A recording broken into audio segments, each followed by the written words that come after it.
মুনাফিকের বাচ্চাগুলি, ইহুদিদের বাচ্চাগুলি স্বভাব হলো পিছন দিকে মারা। এটা স্বভাব কি?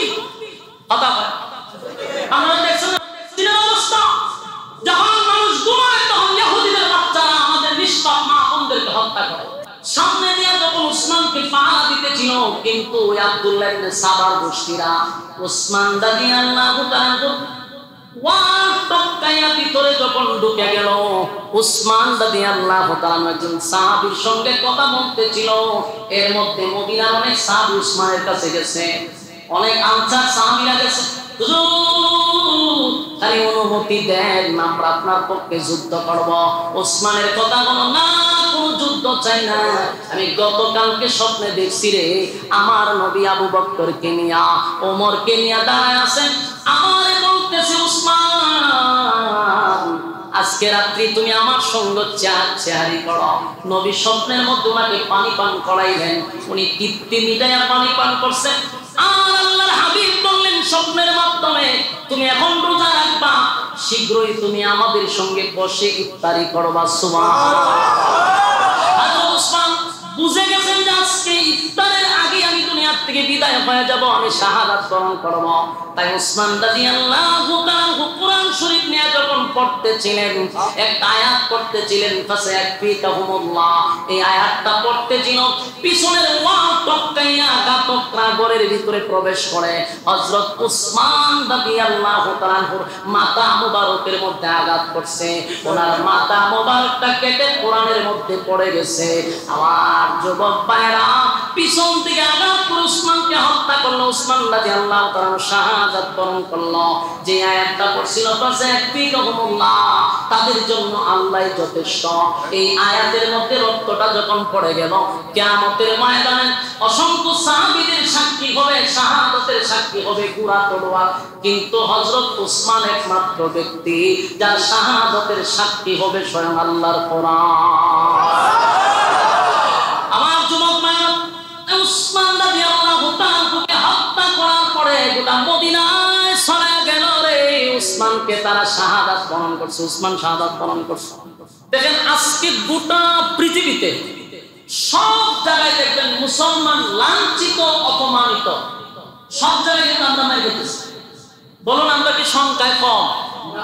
200 কোটির উপরে মুসলমান, কিন্তু বিশ্বের ইতিহাস দেখেন সব জায়গায় মুসলমান আজকে মাই দেখতেছি। মাই আমরা খাই, আবার আমাদেরকে ট্যাগ লাগানো হয়, আমরা জঙ্গি। চিন্তা করছেন? গোটা বিশ্বে একটা সিস্টেম করছে কি, জাতিসংঘ, এখান থেকে মানবতা দেখাইবো, এখান থেকে নিয়ন্ত্রণ করব। কিন্তু এত মুসলমান মারার পরেও মুসলমানদেরকেই মানুষের কাছে উপস্থাপন করে এরা জঙ্গি।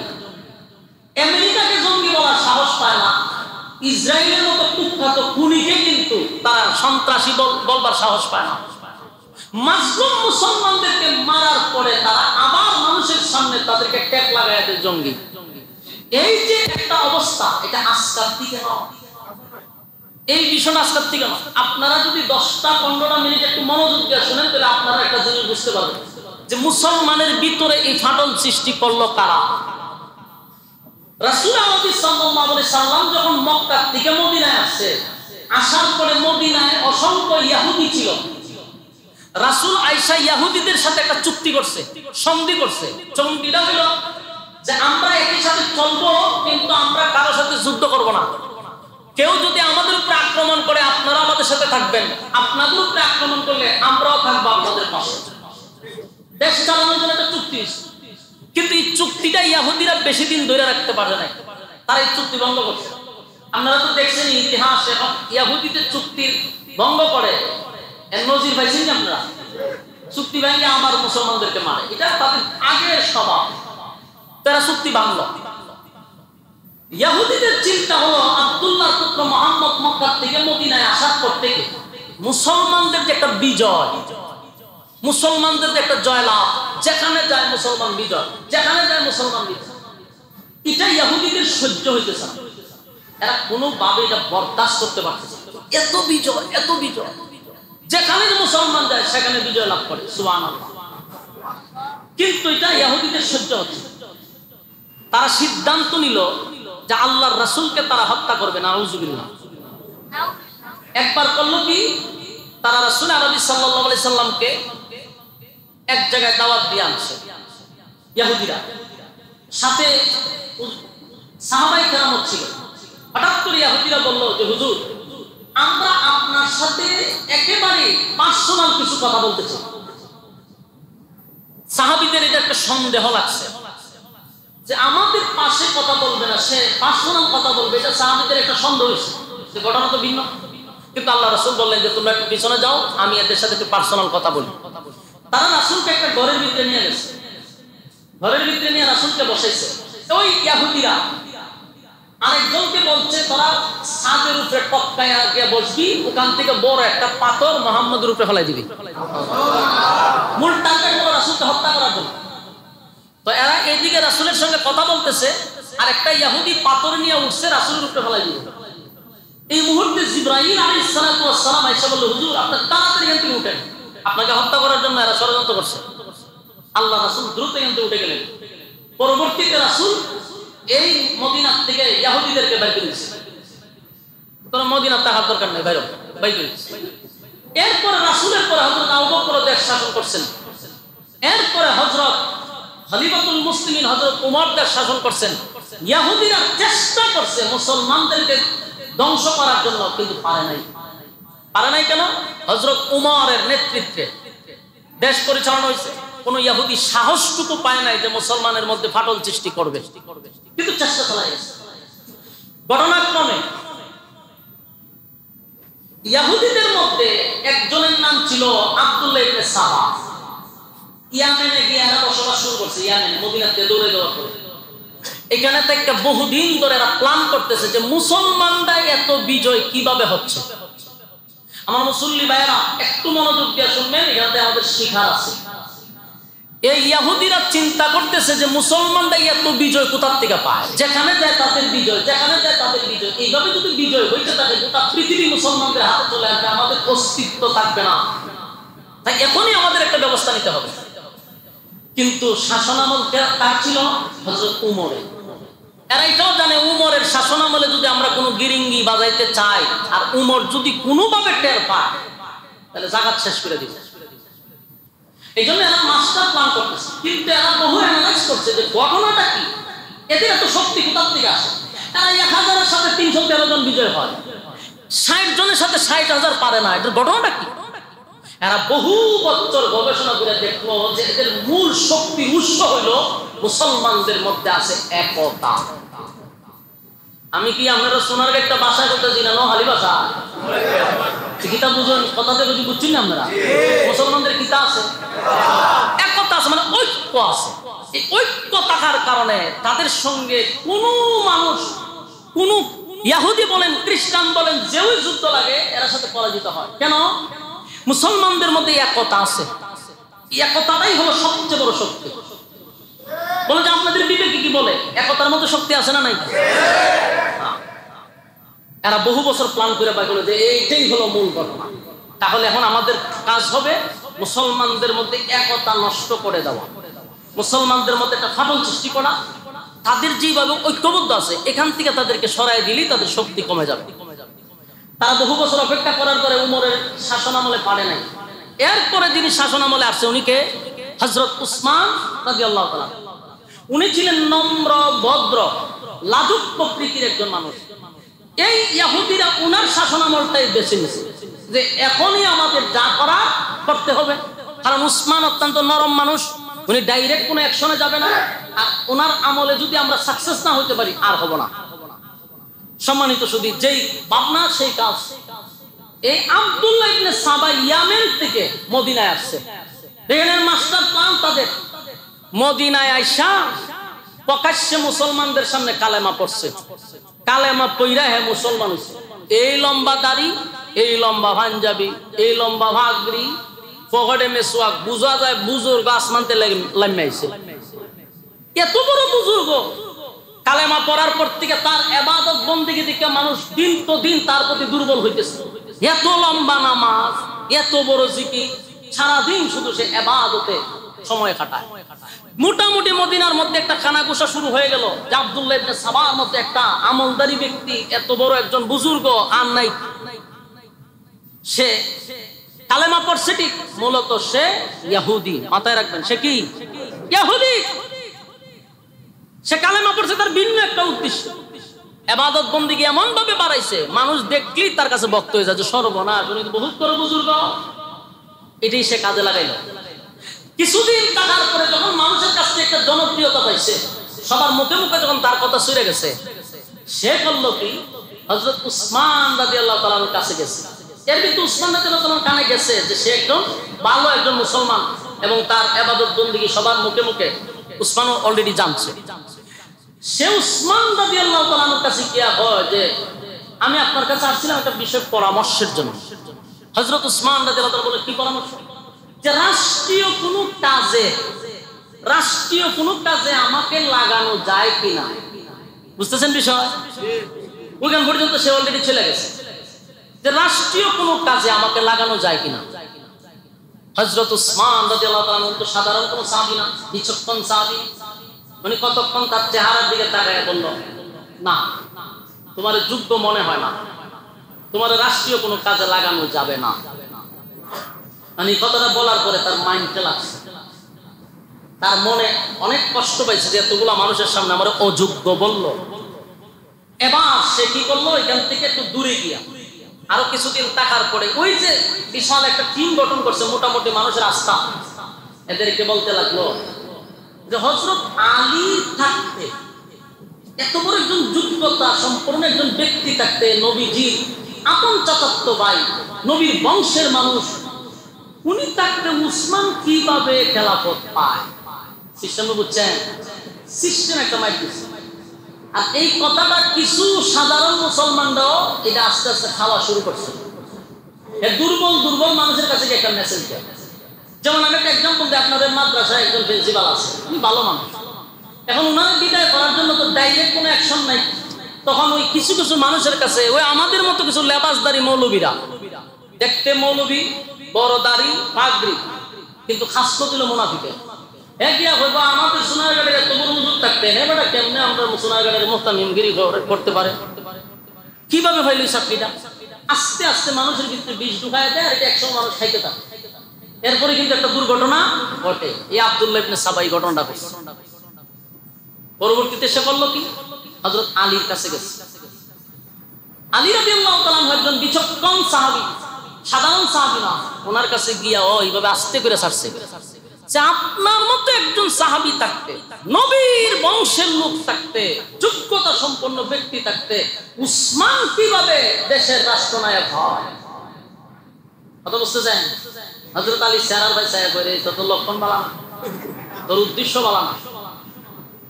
নেক্সট টাইমে যদি তুই আমার সামনে এই সমস্ত কথা বলবি, তাহলে কিন্তু তোর খবর আছে। সে বুঝতে পারছে যে আমার কথা এনে হয়তো না। অনেক মানুষ দেখবেন ভালো উলামায়ে কেরাম যারা আছে, আসলে ইখলাসপূর্ণ মানুষ, যাদের ভিতরে অহংকার নাই, হিংসা নাই, তাদের কাছে কোনো বিষয় কথা হয়ে ছাড় পায় না। আর যাদের ভিতরে নাফাকি করা, এদের কাছে এই সমস্ত লোক গিয়া স্থান পায়। আর এরা একটা সমাজের মধ্যে এক সময় বিস্ফোরণ তৈরি করে। সবার কাছে কিন্তু সবকিছু পারে না। হযরত আলী রাদিয়াল্লাহু তাআলা, আপনাদের কি মনে হয় একজন সাহাবী নবীর শুধু খালি চাচাতো ভাই? বিষয়টা এমন না। নবীর কলিজার টুকরা মেয়ে ফাতেমার স্বামী, ঠিক কিনা? হযরত হাসান রাদিয়াল্লাহু তাআলা, হুসাইন রাদিয়াল্লাহু তাআলার বাবা, এমন একজন সাহাবীর কাছে আব্দুল্লাহ ইবনে সাবা গেছিল কিছু উসমানের বিরুদ্ধে বলার জন্য। কিন্তু হযরত আলী বললেন, আমি যা বুঝতেছি তোমার লক্ষণ ভালো না, তুমি সমাজের মধ্যে একটা ফাটল সৃষ্টি করার চেষ্টা করতেছ। নেক্সট টাইমে যদি এমন কাহিনী করো তাহলে খবর আছে। এই আব্দুল্লাহ ইবনে সাবা উসমান রাদিয়াল্লাহু তাআলাকে মানুষের কাছে কালার করার জন্য তার চেষ্টা চালায়া যাওয়া শুরু করছে। অলরেডি মানুষ বুঝে ফেলছে যে লোক বেশি সুবিধার না। খবর চলে গেছে উসমানের কাছে যে হুজুর হে কিন্তু লোক ভালো না, অতি ভক্তি সুরের লক্ষণ। এর যে পরিমাণ ভক্তি দেখছিলাম, হুজুর এ লক্ষণ বাড়ান। হযরত উসমান রাদিয়াল্লাহু তাআলা বললেন, এ আব্দুল্লাহ ইবনে সাবা, আমি তোমারে বললাম তুমি মদিনার থেকে বাইর হয়ে যাও, না হয় তোমার ব্যাপারে আমি ব্যবস্থা নিব। ইয়াদ রাখবেন, মদিনার থেকে তারে বাইর করে দিছে। মদিনার থেকে বাইর করে যায়, মদিনার এরিয়ার ভিতরে যেন তোরা না দেখি, ফিতনাবাজের জায়গা নাই, বাইর করে দিছে। হে করলো কি, মদিনার থেকে বাইরিয়া বসরায় গেছে। বসরায় গিয়ে আশ্রয় নিছে। এখানে যাওয়ার পরে কিছু লোক ছিল উসমানের বিরুদ্ধে, কিছু লোক থাকে না, সবার কাছে কি আপনি ভালো হইতে পারবে? ইমাম সাহেব মসজিদের কি সব মুসল্লির কাছে ভালো হইতে পারে? কথা কই না দি। ইমাম সাহেব সুদের ওয়াজ করলে সুদকুর জীবনে ইমাম সাহেবরা বলা হইল, সুদকুরের বাড়িতে ইমাম সাহেবের দাওয়াত দিব যে আমার ভেড় লাত মারছে। বসরায় যাওয়ার পরে সেখানে গিয়ে উসমান রাদিয়াল্লাহু তাআলার বিরুদ্ধে সে ষড়যন্ত্র করতেছে। সেখানের গভর্নরের কানে গিয়া পৌঁছে গেছে যে হুজুরের লক্ষণ ভালো না। বসরার মানুষের কাছে উসমানের বিরুদ্ধে বিভিন্ন ধরনের মন্তব্য করে। বসরার যিনি গভর্নর, উনি যখন বুঝতে পারছে যে হ্যাঁ ষড়যন্ত্র শুরু করছে, বসরার গভর্নর কইল তোরে যেন এই বসরার ভিতরে না দেখি, এর বসরার থেকে বাইর করে দিছে। ইয়াদ রাখবেন, কয়টা দেশ থেকে বাইর করছে? মদিনার থেকে বাইর করলো, গেল বসরা, বসরার থেকে তারে ঘাট ধরে বাইর করে দিছে, বলছে বসরার এরিয়ার ভিতরে যেন তোরা না দেখি। এখন সে গেছে কুফায়। সে কোথায় গেছে? সেখানে গিয়ে আবার কিছুদিন ইবাদত বন্দেগী, প্রথম যে দেশে যায় গিয়া ইচ্ছা মতে আগে নামাজ রোজা পড়ে, হাতে একটা তসবিলিয়া থাকবো, মানে মানুষের উপরে তার আস্থা আগে জন্মাইতে হবে না, লোক বালা। সেখানে যাওয়ার পরে তার ইবাদত বন্দেগী দিকে মানুষের সর্বনাশ। এত বড় বুজুর্গ মানুষ তার উপরে আকৃষ্ট হইতে লাগলো। কিছুদিন পরেই আস্তে আস্তে তার যে মিশন, এটা হলো মানুষের কাছে, জনগণের কাছে উসমানের ব্যাপারে মানুষকে ভুল ধারণা দেওয়া। তাই মানুষের কাছে বলতে লাগলো, অনেক সাহাবীদের কাছেও বলতে লাগলো উসমান কেমন মানুষ। সাহাবীরা বলে উসমানের মতো ভালো তো হয় না, উনি অনেক ভালো মানুষ, দানশীল মানুষ, উনি প্রচুর মানুষকে দান করেন। এই আব্দুল্লাহ ইবনে সাবা কয়, সে কি দান করে? তার নিজের পকেটের টাকা। সে তো রাষ্ট্রীয় টাকা মানুষের কাছে দেয়, স্বজন প্রীতি দেখায়, স্বজন প্রীতি দেখায় না নাউজুবিল্লাহ। রাষ্ট্রের টাকা মানুষকে দান করে স্বজন প্রীতি দেখায় উসমানে। উসমান কি নিজের ঘর দিয়ে খরচ করেনি? চিন্তা করে না কত বড় খারাপ। এই কথাটিও কিছু কিছু মানুষের মানতে আস্তে আস্তে মানতে শুরু করছে। হইতে পারে নাউজুবিল্লাহ, মানুষের ভিতরে আস্তে আস্তে এগুলো ঢুকাইতেছে। উসমান এত বড় একজন সাহাবী আলী থাকতে উসমান কিভাবে দেশের রাষ্ট্রনায়ক হয়? ঘটনা যখন চতুর্দিকে ছড়ায় গেল, কিছুদিন থাকার পরে ওই কুফার গভর্নরও জানতে পারলো এর লোক ভালো না, এ মানুষের কাছে উসমানের বিরোধিতা শুরু করছে। তখন ওই কুফার থেকে তারা গাল করে বের করেছে। কুফার থেকে কথা বুঝতেছেন আমার? বলছে তোরা যেন এরিয়ার ভিতরে না দেখি, রাষ্ট্রীয়ভাবে বের করে দিচ্ছে। তাহলে প্রথম বাইর করছে কোথার থেকে? মদিনার থেকে, এরপরে বসরা, এরপরে কুফার থেকে বের করে দিচ্ছে। এখন হে গেছে শাম দেশে। কোথায় গেছে? শাম দেশে। শাম দেশের যিনি গভর্নর ছিল উনি হলেন হযরত মুআবিয়া রাদিয়াল্লাহু তাআলা আনহু। দেশ যতজন সাহাবী চালাইছেন এর মধ্যে সবচেয়ে বিচক্ষণ যিনি ছিলেন, মানে দেশ চালানোর মতো যোগ্যতার মধ্যে একজন ছিলেন হযরত মুআবিয়া রাদিয়াল্লাহু তাআলা আনহু। বিচক্ষণ একজন শাসক ছিলেন। এই শাম দেশে গিয়া ও সাধারণ মুসলমান,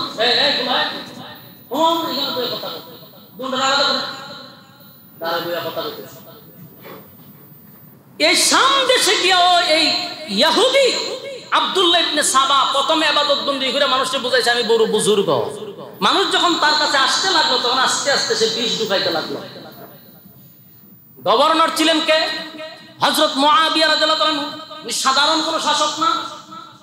উনার কাছে যখন পৌঁছে গেছে যে আব্দুল্লাহ ইবনে সাবা মুসলমানদের মধ্যে ভালো সৃষ্টি করতেছে, মুআবিয়া রাদিয়াল্লাহু তাআলা আনহু এই কথাটা শুনছে, কোনো ব্যবস্থা নিছে না। তখন ভাবছে একজনে কইছে, দুইজনে কইছে, আরো শুনি। হঠাৎ করে এই আব্দুল্লাহ ইবনে সাবা নবীর একজন সাহাবী, নবীর একজন ঘনিষ্ঠ সাহাবীর কাছে বলতেছে, আচ্ছা শুনো, উসমান কিভাবে খেলাফত পাইল? কেন? আলী যেখানে আছে এখানে তো উসমান হওয়ার কথা না। এই সাহাবী বলল যে রে তোমার কথাবার্তার মধ্যে তো আমি ইহুদিদের গন্ধ পাইতেছি। সুবহানাল্লাহ। নবী সাহাবী বুঝতে পারছে যে তোর কথার মধ্যে আমি ইহুদিদের গন্ধ পাইতেছি। তুই কি আসলে ইসলাম প্রচার করস না ইহুদিদের প্রচার প্রসার শুরু করছস? তোর লক্ষণ ভালো না। এই সাহাবী আর খাওয়া করছে যেরকম আমার সাথে লয়ে গেছে মুআবিয়া রাদিয়াল্লাহু তাআলার কাছে। কেউলো এর লক্ষণ ভালো না। হ্যাঁ হযরত উসমানের বিরোধিতা করতেছে, আমার সন্দেহ লাগতেছে লোকটারে। হযরত মুআবিয়া রাদিয়াল্লাহু তাআলা বললেন তোরে যেন শাম দেশের ভিতরে আমি না দেখি। কথা কি বুঝতেছে? এর কয় দেশ থেকে বাইর করছে বুঝতেছেন নি? তোরে যেন আমি শাম দেশের ভিতরে না দেখি, এখান থেকে তারে বাইর করে দিল। এখন সে যাবে কোথায়? এবার সে গেল মিশর। এবার কোথায় গেছে? মিশরে কিন্তু একটা অংশ ছিল হযরত উসমানের বিরুদ্ধে। এখন মিশরে গিয়া তার মিশন সাকসেস হয়েছে। কথা বুঝতেছেন? সেই ইয়ামেন থেকে যে মিশন নিয়ে নামছিল এটা বাস্তবায়ন হয়েছে তার মিশরে। মিশরে গেলে আগের থেকে কিছু লোক উসমানের বিরুদ্ধে আসে। এখানে গিয়া শুরু করলো উসমান রাদিয়াল্লাহু তাআলার বিরুদ্ধে। মানুষ তো তার এই লেবাস দেখা আতার ইবাদত বন্দি দিতে হইয়া মনে কোন বুজুর্গ যদি কয় উসমানের বিরুদ্ধে, তা আমরা তো ঠিকই ধারণা করছি। শুরু হইল, কিন্তু বিষয়টা মনোযোগ দিয়ে আসে না। লম্বা একটা সময় আব্দুল্লাহ ইবনে সাবা কিন্তু কাটাইছে মিশরে। লম্বা একটা সময় কাটানোর পরে তার মিশন বাস্তবায়ন হয়ে গেল। তার বিশাল একটা টিম হয়ে গেছে। এখন কিন্তু সে একা না। এখন আর একা না, বহু মানুষ তার মুরিদান হয়ে গেছে। এর ভিতরে বহু মানুষ তার দলে নিয়ে আসছে। কিন্তু তখন গোটা মিশরের মধ্যে তার এই চক্রান্ত যখন চলতে লাগলো, ওখানেও কিছু নবীর সাহাবীরা ছিল। তারা বুঝতে পারছে এর উদ্দেশ্য ভালো নয় রে, এর লক্ষ্য ভালো নয়, এর উদ্দেশ্য ভালো নয়। এ মুসলমানদের মধ্যে পাটল সৃষ্টি করবে। এই কারণে ওখানকার গভর্নরের কাছে খবর গেল যে হুজুর এ কিন্তু গোটা মিশরের মধ্যে একটা অবস্থা তৈরি করছে। হযরত উসমানের বিরোধিতা শুরু করছে, সাহাবায়ে কেরামদেরকে নিয়ে সমালোচনা শুরু করছে। শেষ পর্যন্ত মিশরের গভর্নর পর্যন্ত এর গাছ ধরে মিশরকে বের করে দিয়েছে। এখন বলেন কত ইয়ামেন থেকে গেছে কোথায়? মদিনা। মদিনার থেকে তারে বিদায় করে দিল, গেল কোথায়? বসরা। বসরার থেকে ঘাট ধাক্কা দিয়ে বিদায় করলো, গেল কোথায়? কুফা। কুফার থেকে বিদায় করার পরে গেল কোথায়? শাম দেশে। শাম দেশ থেকে বিদায় করার পরে গেছে মিশর। এখন মিশর থেকে যখন তারে বিদায় করে দিল, কথাই ইয়াদ রাখবেন, মিশর থেকে যখন তারে বিদায় করছে তখন কিন্তু সে আর একা। তখন কি আর একা নেই? এতদিনে সে বিশাল একটা জনগোষ্ঠী তৈরি করছে। এখন তার পুরা টিম নিয়ে সে আবার রওনা দিছে মদিনার উদ্দেশ্যে। এই আব্দুল্লাহ ইবনে সাবা, খুব খেয়াল রাখবেন, মুসলমানের আজকে পর্যন্ত ঐক্য নাই কেন? এর পিছনে কারা ছিল ইতিহাস আমাদের একটু জানা দরকার। এবার সে তার টিম নিয়ে আবার মদিনায় রওনা দিছে। মদিনায় যখন গেছে এখন তার একা না, এ আরো কাজ করছে কি? ওই যে বসরায় গেছিল, এখানে কিন্তু কিছু লোক তার তৈরি হয়েছে। এখান থেকে কিছু লোক নিছে, কুফার থেকে কিছু লোক নিছে, কারণ তার তো কিছু লোক হয়েছে। কুফার থেকে কিছু লোক লইছে, শাম থেকে কিছু লোক লইছে। এইভাবে নিয়া বিশাল টিম তৈরি করছে। গেল মদিনা। মদিনায় তখন বিশাল লোক লইয়া ঢুকছে। মদিনার গলিতে গলিতে খবর হয়ে গেছে আব্দুল্লাহ ইবনে সাবা বিশাল একটা টিম নিয়ে এখন মদিনার ভিতরে ঢুকছে। সেখানে গিয়ে সে অবস্থান করলো। কিছুদিন যাওয়ার পরেই তার আসল যে উদ্দেশ্য সেটা সে বাস্তবায়ন করার জন্য সে পাগল হয়ে গেছে। এবার তার টিম নিয়ে বসছে। বৈশাখে শোনাও, প্রতি জুমার দিনে উসমান রাদিয়াল্লাহু তাআলা উনি জুমার নামাজে দাঁড়ায়া বক্তব্য দেয়, জাতির সামনে ভাষণ দেয়। জুমার নামাজে আমরা উপস্থিত থাকব। যেই মাত্র উসমান রাদিয়াল্লাহু তাআলা যখন উনি বক্তব্য দিবে মসজিদের মিম্বরে দাঁড়াইয়া, তখন আমরা মসজিদের চতুর্দিক থেকে সবাই লাফ দিয়া দাঁড়ায়া যাব। একটা গোলমাল তৈরি করব আর বলবো আমরা আপনাকে ক্ষমতায় দেখতে চাই না। নাউজুবিল্লাহ। আমার কথা কি বুঝতেছেন? আমার যুবক ভাইরা, সকৌশলে এই আব্দুল্লাহ ইবনে সাবা তার টিম নিয়ে চতুর্দিকে মসজিদের দিকে বসায় রাখছে, মসজিদে নববীর ভিতরে। হযরত উসমান রাদিয়াল্লাহু তাআলা যখন মসজিদে নববীর মধ্যে দাঁড়াইয়া উনি যখন বক্তব্য দিতে লাগলেন জাতির উদ্দেশ্যে, হঠাৎ করে তাকায়া দেখেন মসজিদের চতুর্দিক দিয়া মানুষগুলি দাঁড়ায়া বলতেছে, আমরা আপনাকে দেখতে চাই না, আপনাকে আমরা ক্ষমতায় দেখতে চাই না। চিৎকার চেঁচামেচি শুরু করছে। উসমান রাদিয়াল্লাহু তাআলা লাজুক প্রকৃতির মানুষ ছিল রে। উসমান রাদিয়াল্লাহু তাআলা একজন লাজুক মানুষ ছিল, উনি নরম তবিয়তের মানুষ ছিল। এই দৃশ্য দেখার পরে উনি আর ঠিক থাকতে পারল না, উনি সাথে সাথে অজ্ঞান হয়ে পড়ে গেছে, বেহুশ হয়ে পড়ে গেছে। বেহুশ হয়ে পড়ে যাওয়ার পরে উনি যখন হুশ ফিরে আসলো, তাকায়া দেখে ওনার ঘরের ভিতরে উনি বসে শোয়া আছে, ঘরের ভিতরে ওই মসজিদে বাইরে করে ওনার ঘরের ভিতরে শোয়া রাখছে। উনি হুশ ফিরার পরে বলল, আমি কোথায় আছি, কোন জায়গায় আছি? বলে আপনার ঘরের ভিতরে আপনি শুয়ে আছেন। বলে আমি না মসজিদে ছিলাম। বলে মসজিদ থেকে আপনাকে এখানে আনা হয়েছে কেন? কেন আমাকে এখানে বসাইলো? আমার ঘরের ভিতরে আমারে কেন আনলো? বলে আপনি জানালার দিকে তাকায়া দেখেন, আপনার ঘরের জানালার দিকে একটু তাকান। ভাই ভাই আমরা কথা না বলি, সময় খুব কম, একটু মনোযোগ দিয়ে শোনেন। এতক্ষণ শুনলেন, এখন তো মজার লাগা, একটু মনোযোগ দিয়ে শুনেন। গিরিঙ্গি কেন্দ্র লাগানো এই সমস্যা কিন্তু আগে ছিল, এখন নাই এমনটা না, এখন এটা আছে, এখন আরো বেশি আছে। ঐক্যবদ্ধ হয়ে কেউ যদি চলতে চায়, মাঝখানে কেউ ঢুকতে যাবে, ঢুকতে একটা ফাটল সৃষ্টি করে। আজকে যত বলবো যাবি, তত মারামারি, তত হানাহানি, সব মুনাফিকদের কারণে। মুসলমানের বেশে কিছু মুনাফিক আমাদের সাথেই বসবাস করে। যেমনি ভাবে আব্দুল্লাহ ইবনে সাবা, আব্দুল্লাহ ইবনে উবাই ইবনে সুলুলের মতো মুনাফিকরা লেবাস ছিল মুসলমানদের, কিন্তু তারা মুসলমানের বিরুদ্ধে কাজ করত, কোরআনের বিরুদ্ধে কাজ করত, নবীর বিরুদ্ধে কাজ করত। ঠিক তেমনি ভাবে আজও কিছু লেবাসদারী মৌলবীরা যুগের পর যুগ আলেমদের ঐক্য নষ্ট করতেছে বিভিন্ন ভাবে। বাইঙ্গা হওয়ার দরকার নাই, ব্যক্তিত্ব আছে, দেখতেছেন আলেমের বেশে। এই যখনই উলামায়ে কেরাম সর্বদলীয় ঐক্য হইতে চায়, তখন একটা মাঝখানে ঢুকে যাবে, ঐক্য নষ্ট। ঠিক তেমনি ভাবে উসমান রাদিয়াল্লাহু তাআলা আনহুকে তারা বললেন যে আপনার জানালার দিকে একটু তাকায়া দেখেন। হযরত উসমান রাদিয়াল্লাহু তাআলা জানালা খুলে দেখে হাজার হাজার মানুষ ওনার বাড়ি ঘেরাও করে রাখছে। চিন্তা করছেন, দেশের একজন রাষ্ট্রনায়ক, প্রেসিডেন্ট, পুরা বাড়ি ওনারে ঘেরাও করে রাখছে, গৃহবন্দী।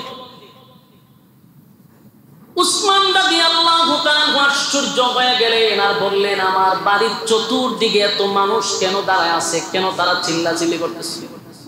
এত মিছিল মিটিং কেন তারা করতেছে? ওই মুনাফিকরা বলে, বাহিরে যারা দাঁড়ায় আছে তারা সবাই আপনার পদত্যাগ চায়। আপনি যেন এই ক্ষমতা ছেড়ে দেন, এটি আমরা চাই, ছেড়ে দিয়ে আমরা জানলা বেদাল শেষ। নাউজুবিল্লাহ।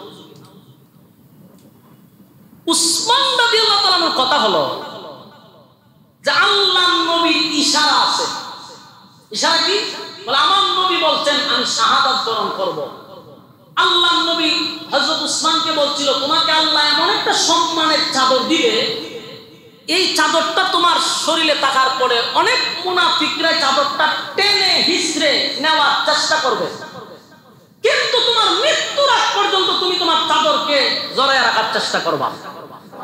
এর উদ্দেশ্য হলো উসমান রাদিয়াল্লাহু তাআলা যে খেলাফতের দায়িত্ব পাইছেন, এই খেলাফত থেকে নামার জন্য কিছু মুনাফিকরা চেষ্টা করতেছে কিনা। তার মানে ভবিষ্যৎবাণী হলো এটা নিয়ে তারা টানাটানি করবে, কিন্তু আল্লাহ রাসূল বলছে আমার শাহাদাতের আগ পর্যন্ত আমি যেন গদিটা না ছাড়ি। তাই হযরত উসমান রাদিয়াল্লাহু তাআলা বললেন, না, কখনো হতে পারে না, এটা তোমরা যেটা ভাবতেছো এটা কখনো সম্ভব না। আমার নবী আমারে ঘোষণা দিয়েছেন, শাহাদাতের আগ পর্যন্ত আমি যেন এই জায়গাতেই থাকি, আমি যেন পদত্যাগ না করি, এটা আমার নবীর ঘোষণা। তাই জীবন চলে যাবে রে, আমি আমার জায়গা থেকে লড়ব না। ওই আর কি হয়ে গেছে, সবাই মিছিল শুরু করছে, গদি ছেড়া দেন, গদি ছেড়া দেন, এমন ভাবে আন্দোলন শুরু করছে। হযরত উসমান রাদিয়াল্লাহু তাআলা জানালার দিকে তাকায়া দেখে শুধু মুনাফিক নয়, নবীর কিছু সাহাবায়ে কেরাম সহ উসমানের কিছু পরিচিত সাহাবীরা সহ এই আন্দোলনে অংশগ্রহণ করছে। আফসোস, এই আব্দুল্লাহ ইবনে সাবাই এমন মাস্টার প্ল্যান করছে, অনেক সাহাবীরা পর্যন্ত তার দলে ঢুকে গেছে, এখনো বুঝতে পারে নাই। কিন্তু নবীর বিচক্ষণ সাহাবী যারা ঠিকই বুঝতে পারছে, কিন্তু অনেক সাহাবীদেরকে তার দলে ইতিমধ্যে নিয়ে গেছে। এরা উসমান রাদিয়াল্লাহু তাআলা আনহু অসংখ্য দোষ বের করছে। এর মধ্যে একটা দোষ হলো উনি রাষ্ট্রের টাকা মানুষকে দিয়ে দেয়। কোন যে উসমান রাদিয়াল্লাহু তাআলা আনহু ইসলামের সবচেয়ে বেশি যিনি দান করছে উনি হলেন হযরত উসমান। আল্লাহ রাসূল বলেন, উসমান তুমি যে পরিমাণ দান করছো আল্লাহর রাস্তায়, তুমি যদি ইবাদত বন্দেগী নাও করো, আল্লাহ এর বদলে তোমার মাফ করে দিবেন। উসমান তদানীন্তন সময়ে কোটি কোটি হাজার কোটি টাকার মালিক ছিল। আর উসমান রাদিয়াল্লাহু তাআলার উপরে এই অপবাদ দিছে, এটা কি মেনে নেওয়া যায়? মেনে নেওয়া যায়? এগুলো ভিত্তিহীন মানুষের কাছে বুঝাইছে। আরো কিছু চক্রান্ত আছে, আমি একটু না বলি গেলে আপনারাও চিন্তা করবেন যে কেন বাদ দিলেন, মনে হয় এটা প্রশ্ন হয়তো না। উসমানকে কেন ক্ষমতার থেকে লামাইতে চায়? আবার অসংখ্য নবীর সাহাবীরাও এই আন্দোলনে যোগ দিছে। ঘটনাটা কি?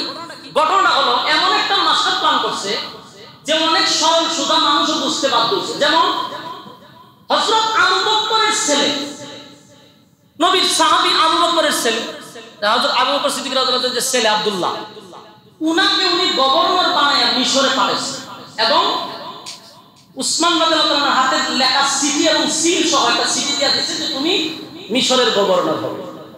উনি গুড়া দৌড়ায় যাইতেছে, কিন্তু দেখে উনার আগে দিয়ে আরেকটা গুড়া খুব দ্রুত গতিতে চলতেছে। আবু বকরের ছেলে বলল যে আমার আগে এত দ্রুত যায়, এটা ঘটনা কি? তার বিরাট এই গুড়ার দাঁড় করাইছে, ঘেরাও করছে। ঘেরাও করার পরে তারা থামাইছে যে তুমি এত দ্রুত গতিতে কোথায় যাও? আমি মিশর যাই। কেন? আমার কাছে উসমান একটা চিঠি দিছে। এইদিকে কি পরিমাণ ষড়যন্ত্র যে আমার কাছে একটা উসমানের চিঠি দিছে, চিঠিটা যেন আমি ওখানকার গভর্নরের কাছে পাঠাই। তখন হযরত আবু বকরের ছেলে উনি চিঠিটা আনছেন, আইনা দেখে এটা উসমানের হাতে লেখা, সিলও দেখা যায় উসমান রাদিয়াল্লাহু তাআলার হাতে। কি লেখছে? যে আমি আবু বকরের ছেলেকে পাঠাচ্ছি মিশরে, মিশরে যাওয়ার সাথে সাথে তাকে তোমরা হত্যা করবা। নাউজুবিল্লাহ। চিন্তা করছেন? আর ওই যে চিঠিটা লিখতে পারে যে এই হযরত উসমানের হাতে না, এটা নকল করা হয়েছে, ওনার চিঠিটা নিয়ে গেছিল, নকল করে গেছিল। আর এই সুযোগে এই মুনাফিকরা উসমানের নামে চিঠি দিয়া গোটা বিভিন্ন রাজ্যে উসমানের বিরুদ্ধে মানুষকে কেফায়া তুলছে। মূলত হলো ষড়যন্ত্রের মেইন জায়গা। তাই অনেক সাহাবীরাও চিন্তা করলো, যখন হযরত আবু বকর রাদিয়াল্লাহু তাআলার ছেলে চিন্তা করলো যে আমার উনি পাঠাইলো চিঠি দিয়া ওখানকার গভর্নর হওয়ার জন্য, তা আমার আগে উনি চিঠি পাঠাইছে যেন আমরা হত্যা করে। এটা বললো কেন? আসলে কি উসমান রাদিয়াল্লাহু তাআলা চিঠি দিছে? এই ভুল বুঝাবুঝির থেকে কিন্তু সৃষ্টি হয়েছে। দেখেন লম্বা ঘটনা, সংক্ষেপে আমি আপনাদেরকে বলি। এরপরে দেখেন চতুর্দিকে যখন গাও ফেলে পড়েছে, উসমান রাদিয়াল্লাহু ছায়া দেখে যে ওনার অনেক পরিচিত সাহাবীরা এই বিদ্রোহীদের সাথে অংশগ্রহণ করছে। এটা দেখার পরে ওনার মনে অনেক কষ্ট লাগছে। হযরত উসমান রাদিয়াল্লাহু তাআলা চোখের পানিগুলো ছেড়ে দিয়ে কান্না শুরু করে দিল আর আফসোস করতে লাগলো, হায় আফসোস, হায় আফসোস, আমার নবীর অনেক সাহাবীরা কেমনে রে আমি উসমান রে তারা ভুল বুঝলো। ভাইয়া আমার ইতিহাসের পাতায় লেখা আছে, একদিন দুই দিন নয় গো, একদিন দুই দিন নয়, প্রায় 22 দিন, কোন জায়গায় 40 দিন হযরত উসমান রাদিয়াল্লাহু তাআলা কে গৃহবন্দী করে রাখছে। আমরা তো শুধু কারবালার ঘটনা শুনছি, কারবালার ঘটনা শুনছি। হযরত হুসাইন রাদিয়াল্লাহু তাআলা কে পানি দেয় না, এটা তো ছিল 3 দিনের ঘটনা। আর হযরত উসমানকে পানি দেয় নাই 22 দিন। 22 দিন সেই ঘটনা কেউ মানুষের সামনে উপস্থাপন করে না। এটা একমাত্র শিয়াদের একটা চক্রান্ত। এই শিয়াদের চক্রান্তের কারণে আজকে এই আলোচনাগুলি কোনো মৌলবী করতে চায় না। আমরা শুধু শুনি হযরত হুসাইন রাদিয়াল্লাহু তাআলা 3 দিন পানি না পাইয়া কারবালাতে, এটা আমরা বিশ্বাস করি কষ্ট দিছে, এটার বিরুদ্ধে আমরা কথা বলি। কিন্তু উসমানকে যে 22 দিন পানি দেয় নাই, 22 দিন খানা দেয় নাই, গৃহবন্দী করে রাখলো, সেই ওয়াজ কোথায় গেল? হযরত হুসাইন রাদিয়াল্লাহু তাআলা করছে, এটা আমাদের কলিজায় আঘাত লাগছে। তাই আমরা ইয়াজিদের বিরুদ্ধে ওয়াজ করি, আমরা তার তীব্র নিন্দা জানাই, ঠিক কিনা? কিন্তু হযরত উসমান রাদিয়াল্লাহু তাআলা হুকে 22 দিন ঘরের ভিতরে বন্দী করে ওনাকে পানি দেয় না। পানির পিপাসায় উসমান রাদিয়াল্লাহু তাআলা জানালার দিকে তাকায় দেখে শত শত সাহাবীরা দাঁড়ায় আছে গো। উসমান রাদিয়াল্লাহু তাআলা চোখের পানিগুলো ছেড়ে দিয়া বলে, এ মদিনার মানুষেরা, এই মদিনার মানুষেরা, তোমরা কি সেই দিনের কথা ভুলে গেছো রে, যেই দিন মসজিদে নববীর জায়গা ছিল না? আমার নবী দাঁড়ায়া বলছিল মসজিদের জায়গা নেয় না, মানুষ বসতে পারে না, মসজিদের জায়গার দরকার। কে রে একটু মসজিদের জায়গা তোমরা কিনে দিতে পারবা? আমি নবী ওয়াদা দিলাম আল্লাহর তৈরি জান্নাত তার জন্য ওয়াজিব হয়ে যাবে। সেদিন হযরত উসমান রাদিয়াল্লাহু তাআলা বলেন, বলো না মদিনার মানুষ, তোমাদেরকে মসজিদে নববীর জায়গাটা আমি কিনে দিয়েছিলাম কিনা? আমার নবীর কথা অনুযায়ী জান্নাত আমার জন্য ওয়াজিব। আমি সেদিন মসজিদে নববীর জায়গা কিনে দিলাম, আজকে তোমরা মসজিদে নববীর মধ্যে আমাকে নামাজ পড়তে দাও না কেন? তোমরা এত কঠোর হয়ে গেলে। আমি উসমানকে কেন তোমরা মসজিদে নববীতে ঢুকতে দাও না? অত্যন্ত হৃদয় বিদারক মর্মান্তিক ঘটনা, যেগুলা আমাদের সামনে তুলে ধরা হয় না, কারণ এগুলা তুলে ধরলে আমরা বুঝতে পারবো মুসলমানদের ভিতরে ফাটল সৃষ্টি করার মাস্টার মাইন্ড আমরা জানি না বলাবো। এই যেন আমরা না জানি, এই জন্য কারবালার মধ্যে নিয়ে আমরা রাখছে, আমরা কই রাখছে কারবালার বিদ্যাটা কম। উসমান রাদিয়াল্লাহু তাআলার ঘটনা, হযরত আলী রাদিয়াল্লাহু তাআলাকে কারা হত্যা করলো, উসমানকে কারা হত্যা করলো, এই রহস্য যদি আমরা জানতাম তাহলে বুঝতে পারতাম এর পিছনে কারা ইন্ধন দাতা। হযরত উসমান রাদিয়াল্লাহু তাআলা চোখের পানিগুলো ছেড়ে দিয়ে কান্না করে, মদিনার মানুষ কেমনে তোরা ভুলে গেলি? এই মসজিদে নববীর মধ্যে যখন জায়গা হতো না, আমি উসমান টাকা দিয়া জায়গা কিনে দিলাম, আজকে মসজিদে নববীর ভিতরে আমারে ঢুকতে দিলি না, 22 দিন ধরে আমারে গৃহবন্দী করে রাখলে, এক ফোঁটা পানি আমারে দেও না। এ মদিনার মানুষ, তোমরা কি ভুলে গেছো যেদিন মদিনার মানুষ পানি পান করতে পারতো না? একটা কূপ ছিল, আল্লাহর নবী দাঁড়ায়া বলছিল, কে পারবা এই কূপটা কেউ কিনে দিতা যেন মদিনার মানুষ পানি পান করতে পারে? সেদিন তদানীন্তন সময়ে 50 লক্ষ টাকা খরচ করে আমি কূপটা তোমাদের জন্য কিনে দিছি, মদিনার মানুষ যেন পানি পান করতে পারে। আমার টাকা কিনা কূপের পানি মদিনার মানুষ খায় রে, আর আমি 22 দিন ধরে পানি পাই না। তোমরা আমার সঙ্গে এমনটা কেন করলা? অত্যন্ত মর্মান্তিক ঘটনা। উসমান রাদিয়াল্লাহু তাআলা বিদ্রোহীদের কানে যায় না গো। অনেক সাহাবীরা উসমানকে ভুল বুঝতে লাগলো। আরে উসমান বারবার বলল, আমার টাকার কিনা পানি তোমরা খাও, আমার স্ত্রী আর আমি পানি পাই না, আমি পানি পান না করে রোজা রাখি, ইফতার ছাড়া রোজা রাখতেছি। উসমান রাদিয়াল্লাহু তাআলা এই বক্তব্য শোনার পরে আম্মা জানেন উম্মে সালমা নবীর একজন স্ত্রী ছিল, উনি যখন শুনলো উসমানের এই করুণ ঘটনা, উনি তাড়াতাড়ি এক বোতল পানি উনি হযরত উসমানের কাছে নিয়ে আসার জন্য রওনা দিল। কিন্তু তাকায়া দেখেন আম্মা জান উম্মে সালমা যখন উসমানের কাছে পানি নিয়ে আসবে, তখন রাস্তার মধ্যে ওই বিদ্রোহীদের দলেরা আম্মা জানকে আটকায়া দিছে। মহিলাদেরকে দিয়ে আম্মাদেরকে চেক করেছে, চেক করে দেখে পানির বোতল। কত বড় পাষণ্ড এই মুনাফিকের বাচ্চাগুলি! সেদিন আম্মা জানকে ওই এক ফোঁটা পানি উসমানের কাছে নিতে দেন নাই, পানিতে দেন। হযরত উসমান রাদিয়াল্লাহু তাআলা চিঠি লিখলেন হযরত আলী রাদিয়াল্লাহু তাআলার কাছে, আলী রে, গোটা মদিনার মানুষ আমার এক ফোঁটা পানি পান করতে দেয় না। হযরত আলী চিঠি পাওয়ার পরে পাগল হইয়া উসমানের কাছে চিঠি লিখলেন আর বললেন, উসমান আপনি শুধু ওয়ার্ডার দেন, আমি উসমান আপনি শুধু ওয়ার্ডার দেন, আমি আলী ওয়াদা দিতেছি, আমরা তাদের সঙ্গে যুদ্ধ করব, যুদ্ধ করে সবগুলারে শেষ করে দিব, আপনি শুধু অনুমতি দেন। কিন্তু উসমান রাদিয়াল্লাহু তাআলার কথা হলো, মদিনার জমিতে, নবীর জমিনে আমি উসমানের শাসন আমলে কোনো রক্তপাত আমি দেখতে চাই না। এত নির্মম, ওনার উপরে এত নির্যাতন চালাইলো, কিন্তু উনি একটা কথাই বললো, আমি উসমান বেঁচে থাকতে মুসলমানদের মধ্যে মুসলমানদের রক্তপাত হোক এটা আমি চাই না।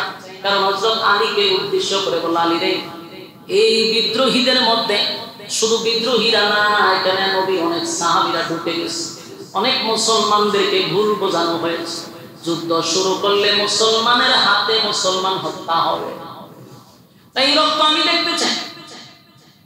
হযরত আলীও চেষ্টা করলেন উসমানের কাছে যাওয়ার জন্য, কিন্তু বিদ্রোহীরা আলীকে আটকায়া দিল।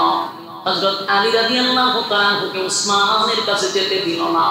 হযরত আলী তখন মাথার পাগড়িটা উসমানের কাছে পাঠায়া দিল যে আমি আসতে চাইছিলাম কিন্তু আমার আসতে দেয় নাই রে। এই অবস্থা যখন চলতে লাগলো, অন্যদিকে হযরত আলী রাদিয়াল্লাহু তাআলা ওনার ছেলে, দুইজন যুবক ছেলে, একজন হাসান, হুসাইন রাদিয়াল্লাহু তাআলা, দুইজনকে পাঠায়া দিলেন, তোমরা উসমানের বাড়ির প্রথম গেটের সামনে দাঁড়ায় থাকবা, কোন বিদ্রোহীরা যেন উসমানকে হত্যা না করতে পারে। কলিজার দুইটা ছেলেকে পাঠায়া দিল, তোমরা যেভাবে হোক উসমানকে হেফাজত করবা। সুবহানাল্লাহ। তো সামনে তো দরজায় দাঁড়ায় আছে হযরত আলীর ছেলে, দুইজন যুবক দাঁড়ায় আছে, অসংখ্য যুবক সাহাবীরা উসমানের পক্ষে ছিল, তারা দাঁড়ায় আছে যেন উসমানের উপর আক্রমণ না করতে পারে। কিন্তু এই গাধ মুনাফিকের বাচ্চাগুলি, ইহুদিদের বাচ্চাগুলির স্বভাব হলো পিছন দিকে মারা। এটা স্বভাব কি? কথা বলে আমরা দেখছেন না অবস্থা, যখন মানুষ ঘুমায় তখন ইহুদিদের বাচ্চারা আমাদের নিষ্পাপ মা বোনদেরকে হত্যা করে। এটা তাদের অবস্থা। সম্মানিত শুধু সময়ও শেষ, আলোচনা কতক্ষণ নিয়ে যাব, আমি আপনাদের সামনে শেষ কথা বলি। সামনে দিয়ে যখন উসমানকে পাহারা দিতেছিল, কিন্তু আব্দুল্লাহ ইবনে সাবার গোষ্ঠীরা উসমান রাদিয়াল্লাহু তাআলা ওয়াল টপকায়া ভিতরে যখন ঢুকে গেল, উসমান রাদিয়াল্লাহু তাআলা একজন সাহাবীর সঙ্গে কথা বলতেছিল। এর মধ্যে মদিনার অনেক সাহাবী উসমানের কাছে গেছে, অনেক আনসার সাহাবীরা গেছে, হুজুর খালি অনুমতি দেন, আমরা আপনার পক্ষে যুদ্ধ করব। ওসমানের কথা বলো না, কোনো যুদ্ধ চাই না, আমি গতকালকে স্বপ্নে দেখছি রে, আমার নবী আবু বকরকে নিয়া, ওমরকে নিয়া দাঁড়ায় আছেন, আমারে বলতেছে উসমান আজকে রাত্রি তুমি আমার সঙ্গে চেহারি করো। নবী স্বপ্নের মধ্যে ওনাকে পানি পান করাইলেন, উনি তৃপ্তি মিটাইয়া পানি পান করছেন। আর আল্লাহর হাবিব বললেন স্বপ্নের মাধ্যমে, তুমি এখন রোজা রাখবা, শীঘ্রই তুমি আমাদের সঙ্গে বসে ইফতারি করবা। সুবহানাল্লাহ। হযরত উসমান বুঝে গেছেন যে আজকে ইফতারের আগে আমি দুনিয়া থেকে বিদায় হয়ে যাব, আমি শাহাদাত বরণ করব। তাই উসমান রাদিয়াল্লাহু তাআলা কুরআন শরীফ নিয়ে যখন পড়তেছিলেন, একটা আয়াত পড়তেছিলেন, ফাসায়াকফিকাহুমুল্লাহ, এই আয়াতটা পড়তেছিল, পিছনের ওয়াল টপকাইয়া ঘাতকরা ঘরের ভিতরে প্রবেশ করে হযরত উসমান রাদিয়াল্লাহু তাআলার মাথা মুবারকের মধ্যে আঘাত করছে, ওনার মাথা মুবারকটা কেটে কোরআনের মধ্যে পড়ে গেছে। আমার যুবক ভাইরা, পিছন থেকে আঘাত করে উসমানকে হত্যা করলো, উসমান রাদিয়াল্লাহু তাআলা শাহাদাত বরণ করলো। যে আয়াতটা পড়ছিল ফাসায়াকফিকাহুমুল্লাহ, তাদের জন্য আল্লাহই যথেষ্ট, এই আয়াতের মধ্যে রক্তটা যখন পড়ে গেল, কিয়ামতের ময়দানে অসংখ্য সাহাবীদের সাক্ষী হবে, শাহাদাতের সাক্ষী হবে গুড়া তলোয়ার, কিন্তু হযরত উসমান একমাত্র ব্যক্তি যার শাহাদাতের সাক্ষী হবে স্বয়ং আল্লাহর কোরআন। আমার যুবক ভাইরা, উসমান রাদিয়াল্লাহু তাআলাকে হত্যা করার পরে গোটা মদিনায় ছড়ায় গেল রে, উসমানকে তারা শাহাদাত বরণ করছে, উসমান শাহাদাত বরণ করছে। আমার এরপরে ঘটনা শেষ নয়, কিন্তু সময় নাই। এই ধারাবাহিকতায় যদি আলোচনা শুনতে চান এবার তাকায়া দেখেন, এরপরই শেষ নয়। হযরত আলী রাদিয়াল্লাহু তাআলা কেমনে মারা হইছে, এটার একটা বিশাল চক্রান্ত ছিল। এরপরে হযরত হাসানকে হুসাইন রাদিয়াল্লাহু তাআলাকে মারার পিছনে কারা কারা জড়িত ছিল, এগুলা যদি বলতে থাকি আরো 2 ঘন্টা সময়ের দরকার। কমপক্ষে 2 ঘন্টা। ওহনা উসমান রাদিয়াল্লাহু তাআলা বেদান শেষ হইছে না, আলোচনা করতে গেলে আরো 1 ঘন্টা দরকার। এরপরে খেলাফত কাকে দিবেন না, বড় যুদ্ধ হইছে, মুআবিয়ার সঙ্গে যুদ্ধ হইছে, হযরত আলী রাদিয়াল্লাহু তাআলা আম্মা জান আয়েশার সঙ্গে যুদ্ধ হইছে। এই যে ফাটল সৃষ্টি করলো উসমান রাদিয়াল্লাহু তাআলা পর্তিকা নিয়ে আজকে পর্যন্ত এখন যারা বসেছেন এই পর্যন্ত মুসলমানদের আর ঐক্য হইল না। এই ঐক্য নষ্ট করার পিছনে হলো ইহুদি। ইহুদিরা ঢুকে হলো মুসলমানের বেশ ধরে, কিছু মুসলমান মুনাফিক তারা বেশ ধরে মুসলমানের ভিতরে ভিতরে তারা মুনাফিক। এই মুনাফিকদের ব্যাপারে আল্লাহ কোরআনের আয়াত পর্যন্ত নাযিল করেছেন। সম্মানিত শুধু তাই আমরা সতর্ক থাকবো। লম্বা দাঁড়িয়ে হাঙ্গামি দেখবেন প্রথমে তার ফ্রেমে হাবুডুবু খাইয়েন না, যাচাই বাছাই করার দরকার আছে না? আল্লাহ রাব্বুল আলামিন আমাদের এই কথাগুলোর উপরে মান শুননেওয়ালা বলনেওয়ালা উভয়কে যেন বোঝার তৌফিক দান করে, মুসলিম উম্মাহর মধ্যে যেন ঐক্য তৈরি হওয়ার তৌফিক দান করে। সকলে বলে আমিন। আসসালামু আলাইকুম ওয়া রাহমাতুল্লাহি ওয়া বারাকাতুহু।